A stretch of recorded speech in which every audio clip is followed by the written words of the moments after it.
BNP কখনো জোটে দেয়, আওয়ামী লীগও তাদের জোট সঙ্গীকে দেয়। এই এলাকার মানুষ যেন ভাসমান, এই এলাকার মানুষের ভাগ্যে দলের প্রতীকের প্রার্থী আসে না। আমাকে যখন মনোনয়ন দেওয়া হয়নি, অনেকেই আমাকে প্রশ্ন করেছেন, আপনি তো সংরক্ষিত আসনে হতে পারতেন, আপনি তো সংসদের উচ্চ কক্ষেও যেতে পারতেন, আপনি কেন স্বতন্ত্র নির্বাচনের সিদ্ধান্ত নিলেন? দল যদি ক্ষমতায় যায় আপনি তো আরো অনেক ভালো অবস্থা হইতে পারত, আপনি সব ছেড়ে কেন স্বতন্ত্র প্রার্থী হলেন? আমি বললাম, আমার আজকে এত দূর আসার পিছনে আমার এলাকার মানুষের কষ্ট, পরিশ্রম, তাদের অর্থ ব্যয় এবং তাদের ভালোবাসা আর আমার প্রতি বিশ্বাস আমাকে এত দূর নিয়ে আসছে। আজকে দল দেয় নাই বলে আমি আমার মানুষদেরকে ফালায় দিয়ে চলে যাব, আমি সেটা করব না।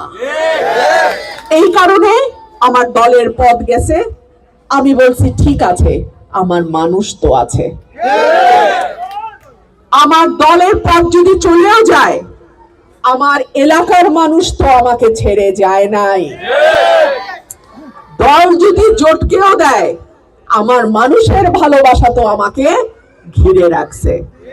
সুতরাং আপনারা যতক্ষণ পর্যন্ত আমার পাশে আছেন, পৃথিবীর কোনো শক্তি নাই ইনশাআল্লাহ আমাকে আমার লক্ষ্য থেকে দূরে সরায় দেয়। প্রকল্পের টাকা যেন দুর্নীতিতে ভেসে না যায়। এমপি যদি চুরি না করে, এলাকার উন্নয়ন হইতে বাধ্য। এমপি চুরি করলেই ঠিকাদার চুরি করে, ঠিকাদার চুরি করলেই এমপির চামচারা চুরি করে। এমপি যদি টাকা না চুরি করে, এমপির চামচার বাপের সাধ্য নাই যে এলাকার প্রকল্প থেকে টাকা খায়। আমি যদি সৎ থাকি, এই এলাকার উন্নয়ন কেউ বাধাগ্রস্ত করতে পারবে না। কেউ যদি বলে এই মার্কার ঠেলাই আমি পাশ করছি, তার তো আর মানুষের সাথে সরাসরি ওই দায়টা তৈরি হয় না যেটা আমার তৈরি হচ্ছে স্বতন্ত্র প্রার্থী হিসেবে। আপনারা তো আমারে দেখা ভোট দিচ্ছেন, কোন মার্কা দেখা না, তাহলে আমারও জবাব দিতে হবে আপনাদের কাছে। এর মাঝখানে কিন্তু আর কোনো লাইন ঘাট নাই। সেই কারণেই আপনাদের কাছে আমি এই নির্বাচনের 5টা বছর আপনাদের কাছে আমি চেয়ে নেই। যদি আমি পরীক্ষায় পাশ না করতে পারি, আপনারা আমাকে ভবিষ্যতে আর ভোট দিয়েন না।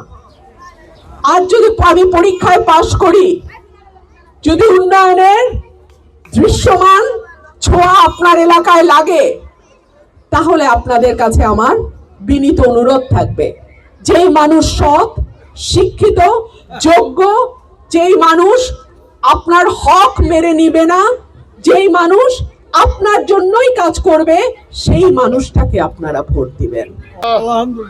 আর আমি যেহেতু স্বতন্ত্র প্রার্থী,